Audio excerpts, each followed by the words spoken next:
신앙강좌 제5강 잘못된 성경 해석이라고 하는 제목으로 함께 은혜 받고자 합니다.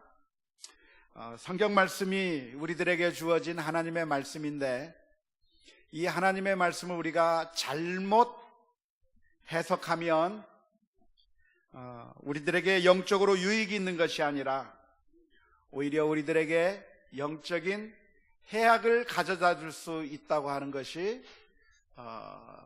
무섭습니다. 그렇죠? 좋은 것이지만 잘못 사용하면 오히려 잘못될 수 있다고 하는 사실이 분명하고, 이것 때문에 우리의 영적인 유익이 아니라 오히려 해악이 된다고 한다면 아주 큰 불행이라고 말할 수 있겠는데요. 성경 말씀을 잘못 사용하는 것은 어제 오늘의 일이 아니라 오래전부터, 이 세상이 시작될 때부터 하나님의 말씀을 오용하고 잘못 해석하고 잘못 이용한 그 예가 지금까지 꾸준히 있어 왔다고 하는 사실을 우리가 잘 알 수가 있습니다. 예수님 당시에도 바리새인들이 있었는데, 이 바리새인들은 하나님의 말씀을 읽었습니다. 그리고 하나님의 말씀에 따라 신앙생활을 했습니다. 하지만 그들이 철저하게 아주 열심히 신앙생활을 했지만 바리새인들의 신앙생활은 잘못된 것이었고, 바리새인들의 그 신앙생활은 영적으로 오히려 해악을 가져다주는 잘못된 결과를 가져왔다고 하는 것을 우리가 잘 압니다.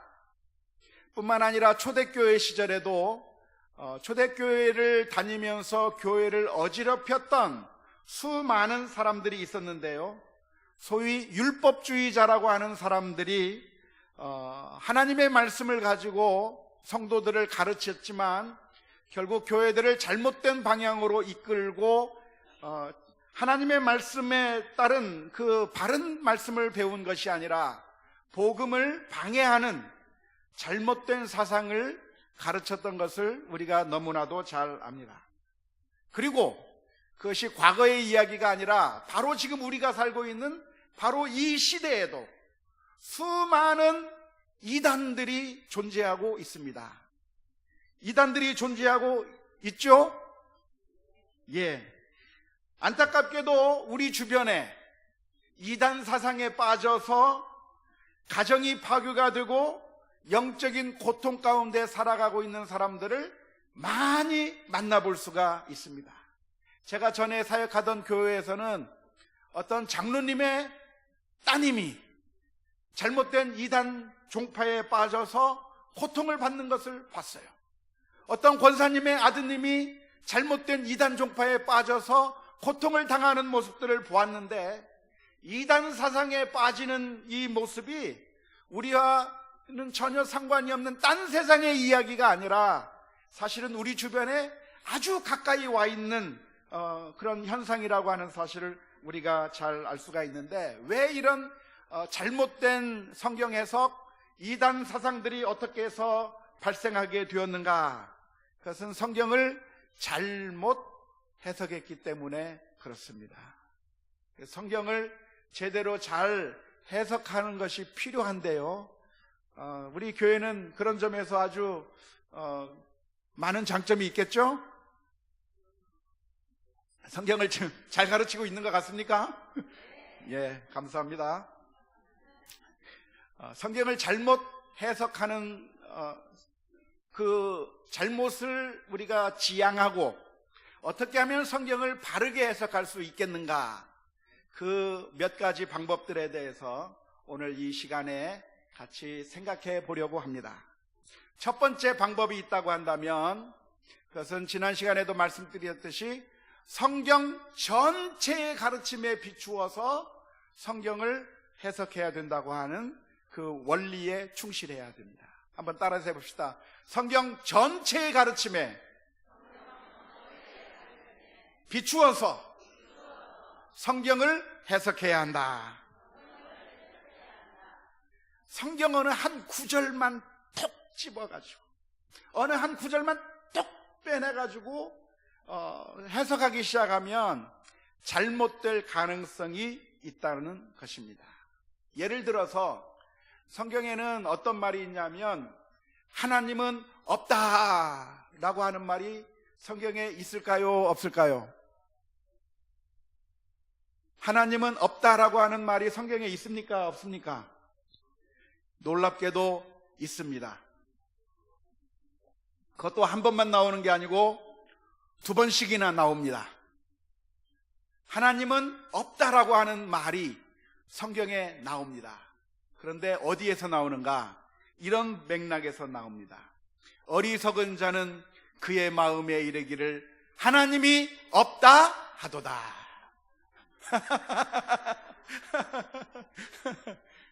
그러니까 하나님이 없다라고 하는 그 말만 톡 띄어내서 성경에 하나님이 없다라고 하는 말이 있다라고 주장하면 됩니까? 안 됩니까? 안 돼요. 왜? 전체적인 맥락에 비추어 보아서 이 말이 쓰여진 그 의미를 안다고 한다면 어리석은 자가 그 마음에 이르기를 하나님이 없다 하는도다라고 했기 때문에 하나님이 있다고 하는 것을 인정하는 것이 지혜로운 사람이요, 하나님이 없다라고 말하면 어리석은 사람이라고 하는 것을 말하고 있는 그 맥락 가운데서 말했다고 하는 사실을 우리가 이해해야 합니다. 우리가 말하는 것도 그렇잖아요. 누군가의 말을 전달을 하는데 누군가의 말을 전달할 때 어느 한 맥락을 벗어나서 어느 한 구절만 탁 띄어내면 그 사람 죽이기 딱 좋잖아요. 예. 누군가를 죽이고 싶으면 어떻게 하면 되겠습니까? 맥락을 다 무시하고 어느 한 구절만 탁 꼬집어가지고 세상에 아무개가 이런 말을 했다더라. 그러면 그 사람 완전 죽는 거예요. 이와 마찬가지로 성경에도 하나님의 말씀을 전체적인 맥락 가운데서 성경 전체의 가르침에 비추어서 해석해야지, 그렇지 아니하고 한 부분만 탁 골라서 생각하면 오해할 가능성이 많습니다. 오늘 아침에 우리가 살펴본 하나님의 말씀도 역시 마찬가지예요. 예수님께서 그 가나안 여인을 향해서 아주 모욕적인 말을 했어요. 무슨 말을 했다고 그랬죠? 자녀의 떡을 취하여 개들에게 던짐이 옳지 않다라고 말씀을 해주셨어요. 그 말만 톡 띄어내가지고 예수님이 세상에 이런 말을 했다더라. 그러면 예수님은 청문회에서 낙마하게 되는 겁니다. 예수님이 그 말씀을 하신 이유는, 그 목적은 다른 데 있는 거예요. 그 정말로 그 여인을 무시해서도 아니고 그 여인을 미워해서도 아니고 그 여인을 정말 사랑하는 마음으로 그 여인을 위하여 그 말씀을 했다고 하는 사실을 우리가 전체적인 맥락에 비추어 보게 된다고 하면 충분히 이해할 수 있을 줄로 믿습니다. 두 번째, 어떻게 하면 잘못된 성경 해석을 하지 않을 것인가? 그것은 같은 단어라고 할지라도 문맥에 따라서 의미가 달라질 수 있다고 하는 사실을 아셔야 합니다. 한번 따라서 해봅시다. 같은 단어라도 문맥에 따라 의미가 달라질 수 있다. 이해가 되십니까? 똑같은 단어이지만 문맥에 따라서 다른 의미로 사용될 가능성이 있습니다. 예를 들어서 우리는 어린아이와 같이 돼야 됩니까? 어린아이와 같이 되면 안 됩니까? 어린아이와 같이 돼야 되나요? 안 돼야 되나요? 성경에 보면 두 가지 의미로 다 쓰이고 있습니다. 긍정적인 의미로도 쓰이고 있고 부정적인 의미로도 쓰이고 있습니다. 예를 들어서 마태복음 18장 3절 4절 말씀에는 이렇게 기록합니다. 이르시되 진실로 너희에게 이르노니 너희가 돌이켜 어린아이들과 같이 되지 아니하면 결단코 천국에 들어가지 못하리라. 그러므로 누구든지 이 어린아이와 같이 자기를 낮추는 사람이 천국에서 큰 자니라. 천국에 누가 간다고요? 어린아이와 같은 사람이 천국에 간다고 예수님께서 말씀해 주셨어요. 어린아이와 같은 사람이 천국에 간다고 그랬는데 어린아이의 어떤 면을 말씀하시는 걸까요? 예? 자기를 낮추는 모습.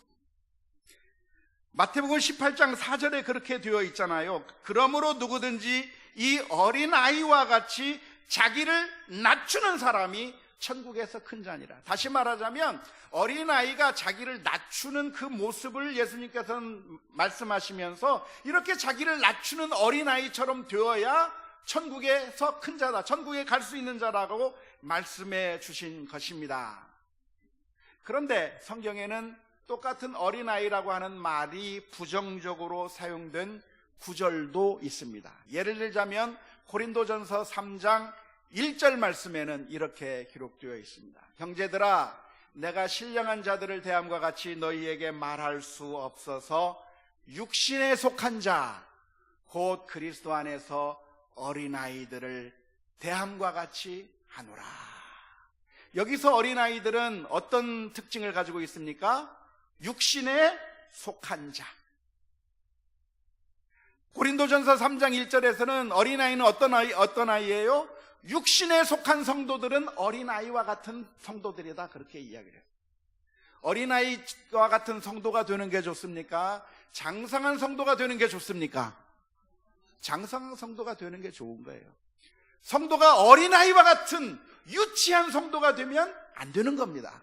그러니까 고린도전서 3장 1절에서는 너희가 어린아이와 같이 그렇게 미성숙한 신앙생활을 해서는 안 된다고 하는 의미에서 고린도전서 3장 1절에서 말씀해주고 있는데, 마태복음 18장 3절 4절에서는 너희가 어린아이와 같이 자기 자신을 낮추는 사람이 천국에서 큰 자요, 천국이 이런 어린아이와 같은 자들의 것이라고 말씀해 주셨습니다.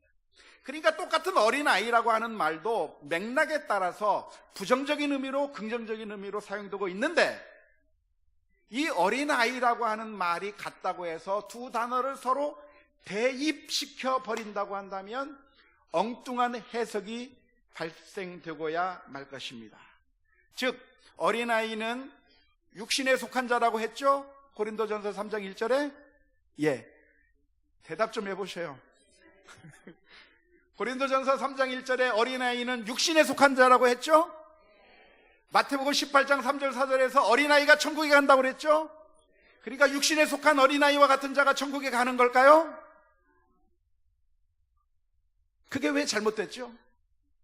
똑같은 어린아이라고 하는 말이 사용되었지만 하나는 긍정적인 의미로 사용되고 하나는 부정적인 의미로 사용됐는데, 어린아이라고 하는 말이 같다고 해서 어린아이는 곧 육신에 속한 자요, 어린아이와 같은 자가 천국에 간다고 그랬으니까 육신에 속한 자가 천국에 간다라고 이야기를 해석을 하면 잘못된 해석입니까? 잘된 해석입니까? 잘못된 해석입니다. 자신이 없으십니까? 잘못된 해석입니까? 잘된 해석입니까? 잘못된 해석입니다. 우리가 성경을 읽을 때 이런 종류의 오류를 얼마나 자주 범하는지 몰라요. 어린아이는 육신에 속한 자라고 했는데 어린아이가 천국에 간다고 그랬으니까 육신에 속한 자가 천국에 간다라고 결론을 내리는 그런 엉터리 해석이 얼마나 많이 있는지 몰라요. 똑같은 단어이지만 전혀 다른 의미로 사용되었다고 하는 사실을 망각해버리고 같은 단어라고 해서 무조건 대비시켜버리는 그런 엉터리 해석들이 놀랍게도 우리 주변에 많이 있고 심지어 설교 강단 가운데서 많이 들려지게 되고 있는 모습입니다. 특히 이런 식의 엉터리 해석을 잘하는 것으로 유명한 집단이 있는데 요즘 공격적인 포교 활동을 하고 있는 신천지라고 하는 이단 집단이 그런 식의 해석을 많이 합니다. 신천지라고 하는 그런 이단 집단에 대해서 들어보셨나요? 예. 그 신천지라고 하는 이단 집단에서 성경을 해석하면서 비유풀이를 하고 있는데, 비유풀이하는 그 방식이 이런 식으로 비유표를 하고 있습니다. 뒤에서 잘 보입니까? 잘 안 보이죠? 예. 무슨 얘기냐면 성경에 나오는 시라고 하는 단어, 물, 불 이런 단어는 말씀으로 무조건 해석해야 된다는 거예요. 밭은 사람의 마음으로 해석해야 된다는 거예요. 풀이나 채소나 나무나 나팔이나 애국 같은 건 사람으로 해석해야 되고, 새, 구름, 눈, 등대, 촛대는 영으로 해석해야 되고, 말은 육체로 해석하고, 여자는 목자로 해석하고, 우상은 거짓 목자로 해석하고, 우상의 제물은 비진리로 해석하고, 바벨론은 기존 교회를 의미하는 걸로 해석해야 되고, 새 예루살렘은 신천지 교회를 의미하는 걸로 해석해야 된다는 식으로 이렇게 비유풀이하는 그것을 가르치는 곳이 바로 신천지라고 하는 곳에 있습니다. 그런데 이런 식의 해석 방법이 어디에 문제가 있겠습니까? 두 가지 문제가 근본적으로 있다고 볼 수가 있겠는데, 첫 번째 문제는 저렇게 해석해야 될 객관적이고 타당한 근거가 없다고 하는데 문제가 있어요. 왜 성경에 나오는 바벨론을 기성교회로 해석해야 되는 그 근거가 무엇이죠? 그 근거가 뭡니까? 성경에 나오는 바벨론이라고 하는 말이 나오면 그 바벨론이라고 하는 것은 기성교회를 가리킨다라고 그렇게 해석하고 있는데, 그렇게 해석해야 될 객관적이고 타당한 그 근거가 어디에 있습니까? 없어요. 새 예루살렘은 신천지 교회로 해석해야 된다고 하는데, 그렇게 해석해야 될 타당한 객관적이고 아주 누구나 인정할 만한 그런 근거가 어디에 있습니까? 없어요. 그냥 자기들의 주장일 뿐이죠. 뿐만 아니라 성경에 근거가 있다 하더라도 그 근거에 비추어서 모든 단어를 일률적으로, 천편일률적으로 그렇게 해석하면 안 되는 겁니다. 예를 들어서 어린아이라고 하는 말도 어디서는 긍정적인 의미로 사용되었는가 하면 어디서는 부정적 의미로 사용될 수 있는 것과 마찬가지로, 단어는 문맥에 따라서 좋은 의미로 사용될 수도 있고 나쁜 의미로 사용될 수도 있어요. 그래서 그 문맥에서 어떻게 사용되고 있는가를 우리가 주목해 보아서, 이 문맥에서는 이렇게 사용되었구나 라고 하는 것을 알아야 되는데, 문맥에 관계없이 천편일률적으로 해석한다고 하면 그것은 잘못된 해석이 나올 수밖에 없는 겁니다. 특별히 신천지에서 밭을 해석할 때 사람의 마음으로 해석을 합니다. 밭은 뭘로 해석해야 되느냐? 사람의 마음으로 해석해야 된다고 그래요. 사람의 마음으로 해석하는 그 성경적인 근거가 있습니까? 없습니까? 있어요. 어디에 있습니까? 씨 뿌리는 자의 비유에 보면 밭은 사람의 마음을 의미해요. 그렇죠? 4가지 밭이 있습니다. 길가에 떨어진 씨앗, 돌짝밭에 떨어진 씨앗, 가시밭에 떨어진 씨앗, 그리고 좋은 땅에 떨어진 씨앗이 있는데, 그 4종류의 밭은 각각 무엇을 나타내는 겁니까? 사람의 마음을 나타냅니다. 그러니까 밭은 곧 사람의 마음을 의미하는 것이 분명해요. 하지만 알곡과 가라지의 비유에서에 나오는 밭은 무엇을 의미하는 것입니까? 알곡과 가라지의 비유에 등장하는 밭은 무엇을 의미할까요? 예수님께서 해석해 주셨어요. 뭐라고 해석해 주셨습니까? 마태복음 13장 38절 말씀에 밭은 세상이요. 예수님께서 밭을 세상이라고 해석해 주셨어요. 알곡과 가라지의 비유에서는. 그러니까 밭을 해석할 때 씨 뿌리는 자의 비유에서는 사람의 마음으로 해석하는 것이 맞지만, 알곡과 가라지의 비유에서는 밭을 세상으로 해석하는 것이 맞는 겁니다. 더 나아가서 밭이 나오면 무조건 사람의 마음이나 세상으로 해석해야 할 수 있는 것이 아니라 그냥 밭을 밭으로 볼 수밖에 없는 구절들이 있어요. 예를 들자면 마태복음 27장 10절 말씀에 의하면, 토기장이의 밭 값으로 주었으니 가룟 유다가 받았던 그 돈을 성전에 던졌을 때 그 가룟 유다가 받았던 그 돈으로 토기장이의 밭값으로 주었다라고 성경에 기록하고 있는데, 그 밭을 사람의 마음으로 해석하면 됩니까? 사람의 마음의 값으로 지불한 건가요? 아니요. 그곳에서는 마태복음 27장 10절에서는 토기장의 밭값, 그러니까 그냥 땅값으로 준 겁니다. 땅으로 해석해야 되는 것이지 밭이 나오면 무조건 사람의 마음으로 해석해야 한다고 하는 것은 잘못된 성경 해석이 될 수밖에 없습니다. 기름이 나오면 무조건 성령으로 해석해야 되나요? 됩니까? 아니요. 비둘기 하면 무조건 성령으로만 해석해야 됩니까? 아니요. 아닙니다. 아니라고 자신 있게 얘기해 주세요.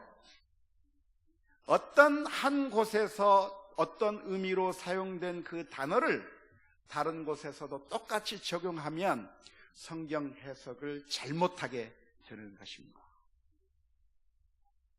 세 번째, 우리는 성경 전체를 바르게 해석하기 위해서는 성경 전체의 가르침에 따라서 해석해야 되는데, 그 성경 전체의 가르침은 무엇을 의미하냐면 복음의 빛 아래에서 해석을 해야 합니다.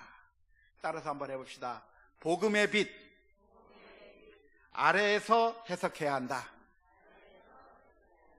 성경을 해석할 때 어떤 원리 하에서 해석을 해야 된다고요? 복음 원리 가운데서 해석해야 된다. 복음이 무엇이죠? 복음이 무엇이냐면 우리가 죽을 수밖에 없는 사람들인데, 우리가 영원히 멸망을 받을 수밖에 없는데, 예수님께서 우리를 위해서 오셔서 십자가에 못 박혀 죽으셨고 누구든지 그를 믿는 자마다 구원을 얻게 된다고 하는 이 소식이 복음의 소식입니다. 이 복음의 원리 가운데서 성경을 해석해야 성경이 제대로 된 해석이 나오는 줄로 믿습니다. 특별히 구약을 해석할 때, 구약의 말씀을 읽을 때 우리는 구약의 모든 율법들이 오늘날 우리들에게 적용이 되는 것도 있고 적용이 되지 않는 것도 있다고 하는 사실을 너무나도 잘 압니다. 구약 성경에서 남자 아기가 태어나면 할례를 해라, 모든 남자아이들은 할례를 하라고 하는 명령이 구약 성경에 나오는데, 그러니까 오늘날 우리들도 남자 아기들이 태어나면 할례를 해야 됩니까? 안 해도 됩니까? 성경에 할례하라고 돼 있는데 왜 안 해도 되죠?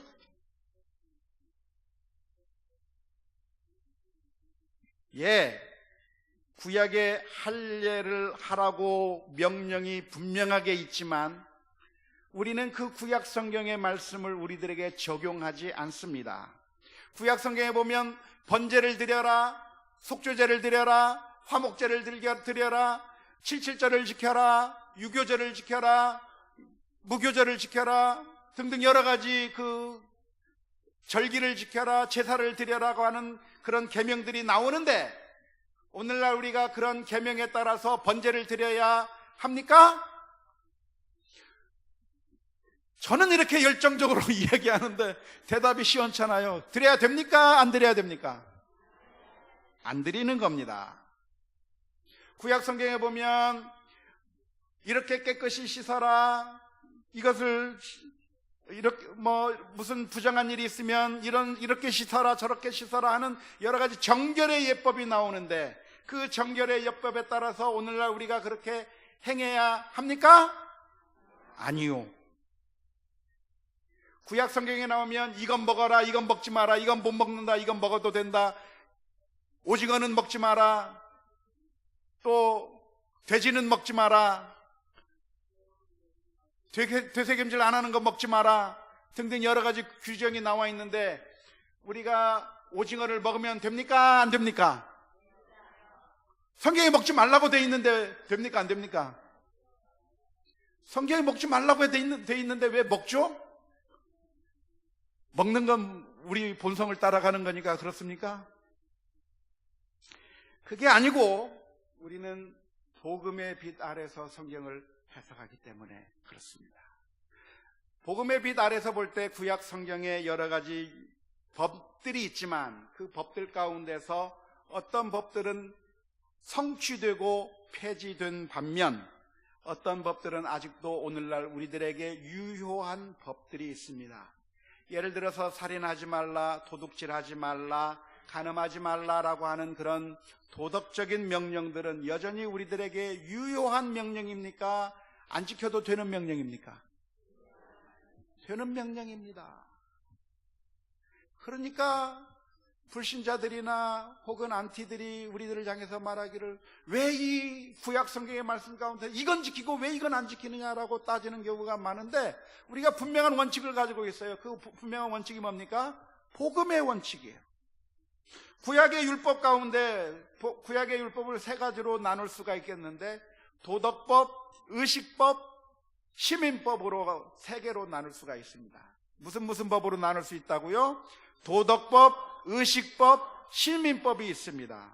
그런데 이 중에서 의식법은 이제 우리들에게 적용이 되지 않고 우리가 지킬 필요가 없습니다. 왜 우리가 지킬 필요가 없을까요? 번제를 드려라 등등 이런 모든 법들을 우리가 지킬 필요가 없습니다. 왜 안 지켜도 됩니까? 예수님께서 십자가 위에서 우리를 위해서 피 흘려 주심으로 말미암아 구약 성경에서 제시하고 있던 모든 그림자들이 다 성취되고, 이제는 더 이상 그 그림자들이 실체가 왔기 때문에 그림자들을 우리가 더 이상 시행할 필요가 없기 때문에 그렇습니다. 예수님께서 번제의 의미를 성취하셨고 할례의 의미를 성취하셨고 모든 구약의 의식적인 법에 관한 모든 계명들을 예수님께서 십자가상에서 다 성취하셨기 때문에 이제는 더 이상 우리가 의식법을 지킬 필요가 없는 겁니다. 시민법도 우리가 지킬 필요가 없어요. 구약 성경에 보면 시민법이 나옵니다. 아이가 부모에게 대들면 때려 그 아이를 죽여라 라고 하는 명령이 있습니다.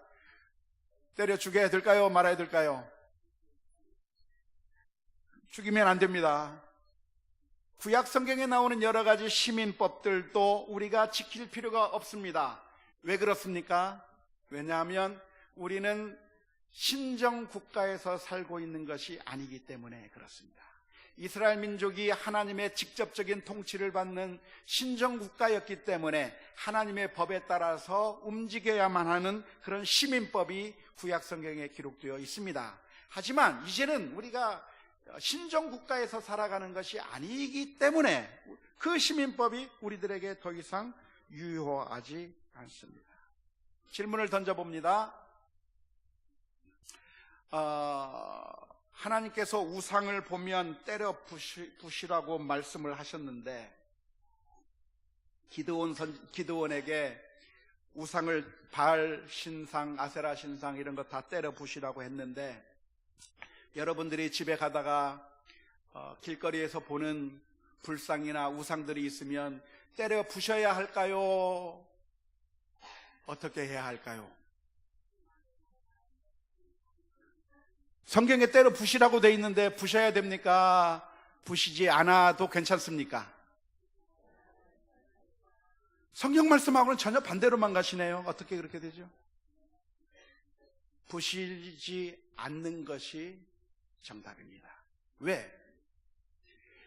구약시대 때는 이스라엘 민족이 신정국가에서 살았어요. 하나님이 다스리는 하나님 나라의 백성들이고 이스라엘은 하나님의 나라였고 하나님의 법칙에 따라서 사는 나라였기 때문에 하나님께서 그 땅에 우상을 허락지 아니하시고 우상을 회파하라고 명령해 주셨습니다. 그래서 이스라엘 민족들은 우상을 자기네 나라에서 회파하는 것이 당연했습니다. 오늘날 우리는 신정국가에서 사는 것이 아닙니다. 우리는 어떤 시대에 살고 있습니까? 신정국가에서 사는 것이 아니고 우리는 다원주의 사회에 살아가고 있습니다. 이 다원주의 사회에 살아가고 있는 우리들이 신정국가에 살고 있는 것처럼 지나가다가 다른 사람들의 우상을 보고 의분에 일으켜서 그들의 우상을 회파하고 부서뜨리게 된다고 한다면 믿음이 좋다라고 하는 칭찬은 받을 수 있겠지만 성경을 제대로 해석한 것은 아닙니다. 하나님의 말씀은 우리들에게 뭐라고 말씀해 주고 계십니까? 고린도전서 5장 12절 13절 말씀에 보면 이런 말씀이 있습니다. 밖에 있는 사람들을 판단하는 것이야 내게가 아니고 너에게 무슨 상관이 있으리요마는 교회 안에 있는 사람들이야 너희가 판단하지 아니하리야. 밖에 있는 사람들은 하나님이 심판하시려니와 이 악한 사람들은 너희 중에서 내쫓아라. 고린도 교회를 향해서 주신 권고의 말씀인데요, 고린도 교회 안에 들어와 있는 악을 행하는 사람들이 있다고 한다면, 교회 안에 들어와 있는 죄 짓는 사람, 음행을 행하는 사람, 그리고 악한 짓을 하는 사람, 교회 안에서 악을 행하는 사람들이 있다고 한다면, 신자라고 하는 이름을 가지고 있는 것 같지만 실제로는 하나님을 믿지 않고 그래서 교회를 더럽히는 그런 사람들이 있다고 한다면, 그런 사람들을 교회에서 어떻게 하라고요? 쫓아내라. 교회 안에 있는 사람들이 잘못을 하면 그 사람은 쫓아내라. 하지만 교회 밖에 있는 사람들은 어떻게 하라고요? 다시 고린도전서 5장 12절 13절 다시 한번 보여줍시다. 금방 지나가니까 모르는 것 같아요. 밖에 있는 사람들을 판단하는 것이야 내게 무슨 상관이 있으리요마는, 상관하란 얘기 하지 말라는 얘기예요. 밖에 있는 사람들이 전봇대로 일을 쓰시든 말든 상관하라는 얘기입니까? 하지 말라는 얘기입니까? 우상을 섬기든 말든 밖에 있는 사람들에 대해서는 상관할 필요가 없어요. 그러면 그 밖에 있는 사람들은 누가 심판해요? 13절 말씀, 밖에 있는 사람들은 하나님이 심판하시려니와. 밖에 있는 사람들은 하나님이 심판하도록 그냥 내버려 두시는. 하지만 이 안에 있는 사람들은, 우리가 교회 안에 있는 사람들에 대해서는 훈련을 시키고 거룩하게 만들기 위해서 단련을 시키고 연단을 시켜줘야 하는 겁니다. 그래서 구약 성경 말씀 가운데는 우상을 회파하라고 되어 있지만, 오늘날 우리가 21세기를 한국에서 사는 우리들은 다른 사람들이, 불신자들이 우상을 섬기고 있다고 해서 우리가 뛰어 달려 들어가 그 우상을 회파하는 그런 모습을 보이면 어리석은 일이에요. 하나님께서 그렇게 말씀하시지도 않았어요. 시민법이 우리들에게 적용이 되지도 않아요. 그래서 의식법과 시민법은 복음의 원리에 비추어 본다고 한다면 이제 우리에게 적용이 되는 것이 아니라, 우리들에게 적용되는 것은 무엇이 적용돼요? 도덕법만이 적용이 되는 겁니다. 하나님을 섬겨야 하는 것, 우리가 살인하지 말아야 되고 사랑해야 되고 도둑질하지 말아야 되는 것, 간음하지 말아야 되는, 이런 도덕적인 원리만이 우리들에게 적용이 되는 겁니다. 자, 오늘날 우리가 유월절을 지켜야 합니까? 지킬 필요가 없습니까? 지킬 필요가 없습니다. 그런데 어떤 교회에 가면 유월절을 지키자, 대속죄절을 지키자라고 말하는 잘못된 교회가 있어요. 들어봤습니까? 들어봤죠? 소위 하나님의 교회라고 하는 곳에서 그런 주장을 해요. 왜 그런 주장을 할까요? 성경을 잘못 해석하고 있기 때문에 그렇습니다. 안식일을 지켜야 된다. 안식일이 원래 무슨 요일이 안식일이죠? 토요일이요. 안식일을 기억하여 거룩하게 지키라고 했으니까 토요일 날을 지켜야 되는 것이지 일요일 날을 지키면 안 된다. 토요일 날 안식일을 지켜서 거룩하게 지켜야, 그래야 성경적으로 사는 것이다 라고 주장하는 교회가 있어요. 안식교가 그렇게 얘기하죠. 성경에 나온 것처럼 육식을 먹으면 안 되고 우리는 채식만 먹어야 된다, 피를 먹으면 안 된다, 돼지 먹으면 안 된다, 이런 것은 다 하나님께서 우리의 건강을 위해서 그렇게 명령해 주신 것인데, 그 명령을 안 지키고 우리가 돼지고기도 먹고 오징어도 먹고 비늘 없는 것도 많이 먹고 하기 때문에 우리가 병이 드는 것이니까 하나님의 말씀을 제대로 지켜야 된다라고 주장하는 교회가 있어요. 어느 교회에서 그렇게 하죠? 안식교회에서 그렇게 하잖아요. 그런 안식교회 주장이 제대로 된 주장입니까? 잘못된 주장입니까? 하나님의 말씀을 오해한, 잘못 해석한 엉터리 해석들이라고 하는 사실을 알아야 합니다.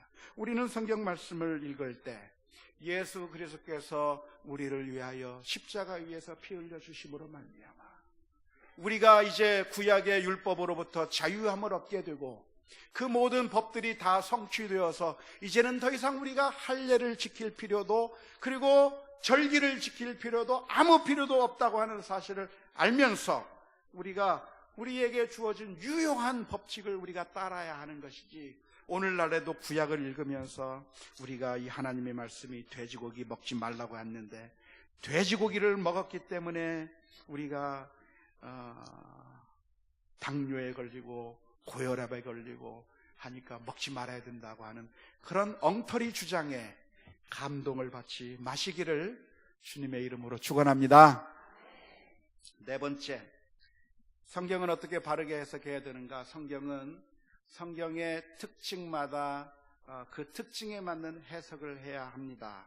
문학적인 형식, 장르에 따라서 해석해 주어야 합니다. 예를 들어서 성경에는 여러 종류의 문학적 장르가 있는데요, 사무엘서, 열왕기서, 역대기서 같은 경우는 역사서라고 하는 특징을 가지고 있습니다. 시편, 욥기, 잠언, 아가서, 전도서 이런 것들은 시가서 혹은 지혜문학이라고 하는 특징을 가지고 있습니다. 다니엘서, 요한계시록과 같은 성경은 묵시록, 묵시문학이라고 하는 특징을 가지고 있습니다. 성경에는 비유가 나오는데 비유는 비유로 해석해야 되고 여러 가지 문학적 특징에 맞추어서 해석해 주어야 하는 것입니다. 그러니까 비유에서는 밭을 해석할 때 사람의 마음으로 해석할 수도 있고 밭을 세상이라고 해석할 수도 있지만 비유가 아닌 곳에서는 그렇게 해석하면 안 되는 겁니다. 그 문학적인 특징에 맞추어서 해석을 해야 하는 겁니다. 요한계시록이라고 하는 성경은 묵시문학적인 특성을 가지고 있는데 마치 판타지 소설과 같은 그런 비슷한 종류의 문학 작품으로 볼 수 있는 것이 요한계시록이나 다니엘서 같은 성경이 그런 묵시문학적, 판타지적 성격을 가지고 있는 겁니다. 그 말씀은 우리가 문자적으로 해석하면 안 되는 거예요. 묵시문학을 볼 때. 또 시가서와 같은 것들을 봐도 문자적으로 해석하면 안 되는 거예요.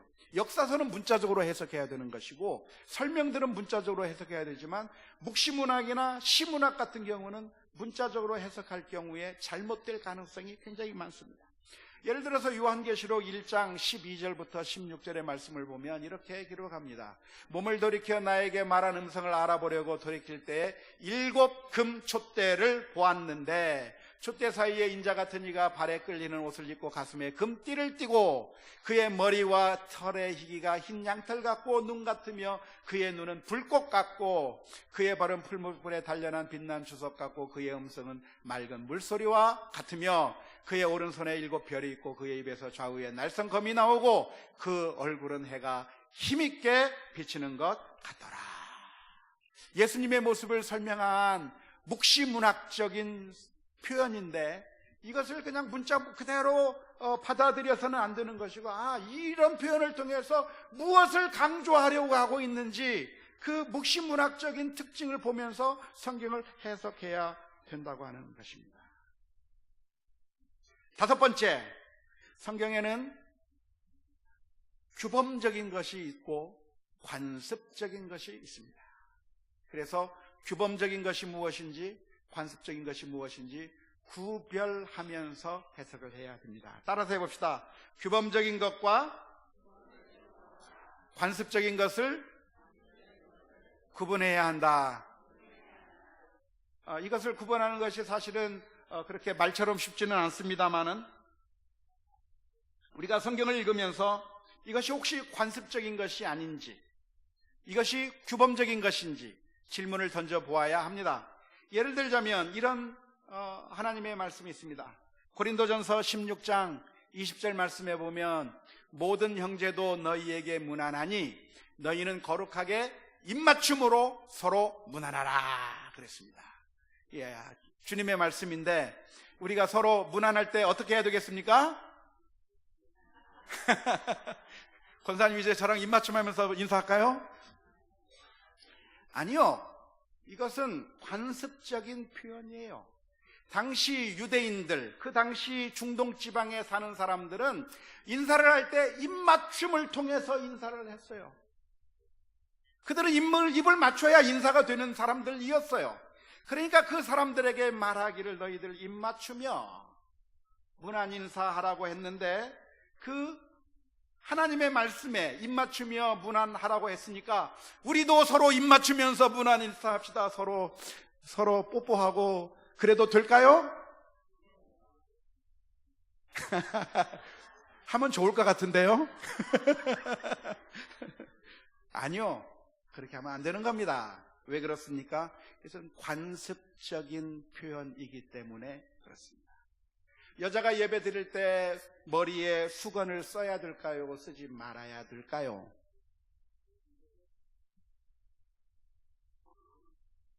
고린도 전서 11장에는 여자가 하나님 앞에 기도할 때 머리에 수건을 써야 한다고 가르치고 있는데, 그것도 구약 성경의 가르침이 아니고 신약 성경의 가르침인데, 우리 예배 드릴 때 기도할 때 머리에 수건을 쓰는 게 옳습니까? 옳지 않습니까? 성경에 쓰라고 돼 있는데 옳지 않다고 하는 이유가 뭡니까? 그것은 문화적인 상황 속에서 주어진 관습적인 표현이기 때문에 그렇습니다. 우리가 잘 아는 것처럼 중동 사람들 보면 항상 뭘 쓰고 다니죠? 뭘 쓰고 다니죠? 중동 사람들. 남자들이 그렇게 쓰지 않는 경우가 많이 있는데, 당시 문화적인 1세기 중동 지방의 그런 문화를 본다고 한다면 여성들은 머리에 무엇인가를 썼고 남성들은 머리에 쓰지 않았습니다. 그러니까 이 말씀은 남자는 남자다운 자세를 보이고 여자는 여자다운 자세를 보이면서 사회적인 그런 예의 규범을 갖추면서 하나님 앞에 예배하라고 하는 의미이지, 오늘날 전 세계의 모든 사람들이 예배 시간에, 기도 시간에 수건을 써야 된다고 하는 그런 의미가 아닙니다. 그러니까 천주교에서 여자들이 이렇게 싹 쓰고 있는 그 모습을 보니까 이뻐 보이죠? 또 하나님의 교회라고 하는 곳에 가니까 거기도 머리에 막 쓰고 하니까 좀 고상해 보이죠? 쓰겠다고 하면 쓰는 게 나쁘다고 말할 수는 없을 것 같아요. 쓰고 싶으면 쓰세요. 그러나 이 말씀은, 머리에 수건을 쓰라고 하는 말씀은 우리가 수건을 써야 된다고 하는 말이 아니고, 우리가 사회적인 규범에 맞게 바르게 행실을 해야 된다고 하는 그런 의미의 말씀이라고 하는 사실을 알아야 됩니다. 그러니까 이 성경 말씀이 규범적인 것인지 관습적인 표현인지 우리가 구분하면서 성경을 해석해야지, 그러한 구분이 없이 그냥 성경에 나오는 것을 문자적 그대로 해석했다가는 잘못될 가능성이 많습니다. 그래서 우리가 성경을 잘 해석해야 되는데, 실제적으로 여러분들이 성경을 읽으면서 우리가 성경을 잘 해석한다고 하는 것이 상당히 부담스럽고, 내가 성경을 잘 해석하는 게 가능할까, 그런 두려움이 많이 생기시죠? 그래서 우리는 성경 말씀을 잘 배워야 하는 겁니다. 기회가 있으면 우리 교회에서 가능한 한 정말 하나님의 말씀을 제대로 잘 가르치려고 제가 많은 노력을 하고 있습니다. 물론 대예배 시간에는, 오전 예배 때에는 좀 가능하면 보편적이고 일반적인 메시지를 전하기 때문에 자세한 것을 잘 전하지 못하지만, 오후 예배 시간이나 수요 예배 시간이나 또는 성경 공부 시간을 통해서 우리가 하나님의 말씀을 보다 더 정확하게 알기 위한 다양한 방법을 제시하게 될 텐데, 그럴 때 그냥 외면하지 말고 그냥 뭐 이 정도 신앙생활 하면 됐지 하고 외면할 것이 아니라 가능하면 적극적으로 하나님의 말씀을 바로 배우는 일에 우리 모두가 힘써야 될 줄로 믿습니다. 제대로 모르면 어떻게 되겠습니까? 제대로 모르면 우리는 넘어지게 되어 있습니다. 호세아서 4장 6절 말씀에 내 백성이 지식이 없으므로 망하는도다.